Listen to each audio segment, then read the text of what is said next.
വചനമൊഴി August 13. വചനഭാഗം 2 കോരിന്തോസ് 5:15-21, മർക്കോസിന്റെ സുവിശേഷം 1:16-20. വിശുദ്ധ മർക്കോസ് അറിയിച്ച നമ്മുടെ കർത്താവ് ഈശോ മിശിഹായുടെ പരിശുദ്ധ സുവിശേഷം. അവൻ ഗലീലി കടൽ തീരത്തുകൂടെ കടന്നു പോകുമ്പോൾ കടലിൽ വലയെറിഞ്ഞുകൊണ്ടിരുന്ന ശിമയോനെയും അവന്റെ സഹോദരൻ അന്ത്രയോസിനെയും കണ്ടു. എന്തെന്നാൽ അവർ മീൻപിടുത്തക്കാരായിരുന്നു. ഈശോ അവരോട് പറഞ്ഞു, എന്റെ പിന്നാലെ വരുക, ഞാൻ നിങ്ങളെ മനുഷ്യരെ പിടിക്കുന്നവരാക്കാം. ഉടനെ വലയുപേക്ഷിച്ച് അവർ അവനെ അനുഗമിച്ചു. കുറച്ചുകൂടി മുന്നോട്ട് പോയപ്പോൾ സെബദിയുടെ പുത്രനായ യാക്കോബിനെയും അവന്റെ സഹോദരൻ യോഹനാനെയും കണ്ടു. അവർ വഞ്ചിയിലിരുന്ന് വലയുടെ കേടുപോക്കുകയായിരുന്നു. ഉടനെ അവൻ അവരെയും വിളിച്ചു. തങ്ങളുടെ പിതാവായ സെബദിയെ സേവകരോടൊപ്പം വഞ്ചിയിൽ വിട്ട് അവർ അവനെ അനുഗമിച്ചു. ഈശോയിൽ സ്നേഹമുള്ളവരെ, ഇന്ന് സുവിശേഷത്തിൽ നാം ശ്രവിച്ചത് ഈശോ തന്റെ ആദ്യ ശിഷ്യന്മാരെ വിളിക്കുന്ന ഭാഗമാണ്. ഈശോ ശിഷ്യന്മാരെ വിളിക്കുന്നത്, എന്നെ അനുഗമിക്കുക, ഞാൻ നിങ്ങളെ മനുഷ്യരെ പിടിക്കുന്നവരാക്കാം.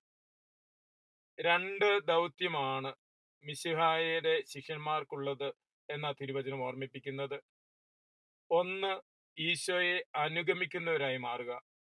വാക്കിലും പ്രവൃത്തിയിലും ഈശോയുടെ ദൗത്യം ചെയ്യുക.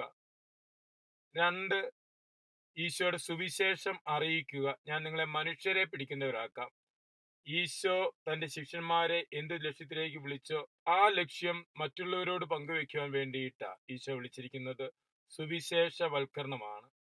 ഈശോയെ അനുഗമിക്കുകയും ഈശോയെ പ്രഘോഷിക്കുകയുമാണ് ഈശോയുടെ ശിഷ്യന്മാരുടെ ദൗത്യമെന്ന തിരുവചനം നമ്മോട് പറയുന്നത്. മനുഷ്യരെ പിടിക്കുന്നവരാക്കാമെന്ന് ഈശോ പറയുമ്പോൾ മനുഷ്യന്റെ ആത്മരക്ഷയാണ് ഇവിടെ ഉദ്ദേശിക്കുന്നത്. ഈശോ തന്റെ സുവിശേഷം ആത്മരക്ഷയ്ക്ക് വേണ്ടി, ഈശോയുടെ സുവിശേഷം ആത്മരക്ഷയ്ക്ക് വേണ്ടിയാണ്. ഈ ലോക ജീവിതത്തിന് ശേഷം ആത്മാവ് തമ്പുരാന്റെ സന്നിധിയിലേക്ക് പോകുവാൻ യോഗ്യമായ വിധത്തിൽ ഈ ഭൂമിയിലെ ജീവിതം നയിക്കുവാൻ വേണ്ട കാര്യങ്ങളാണ് ഈശോ നമ്മെ പഠിപ്പിച്ചത്.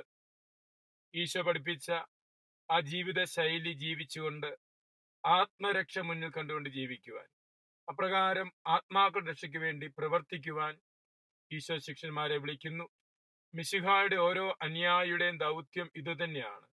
ഈശോയെ അനുഗമിക്കുക, വാക്കിലും പ്രവൃത്തിയിലും ഈശോയെ അനുഗമിക്കുക, തങ്ങൾ അനുഭവിച്ചറിയുന്ന ഈശോയെ മറ്റുള്ളവരോട് പ്രഘോഷിക്കുക. ഈശോയാകുന്ന സുവിശേഷത്തെ അനുഗമിക്കുന്നതിനും ആ സുവിശേഷം ലോകത്തോട് പ്രഘോഷിക്കുന്നതിനുമുള്ള കടമ നമുക്കുണ്ട്. അത് വിശ്വസ്തയോടെ നിർവഹിക്കുവാൻ ദൈവകൃപ പ്രാർത്ഥിക്കാം. മിശിഹ നമ്മെ അനുഗ്രഹിക്കട്ടെ. ആമേൻ.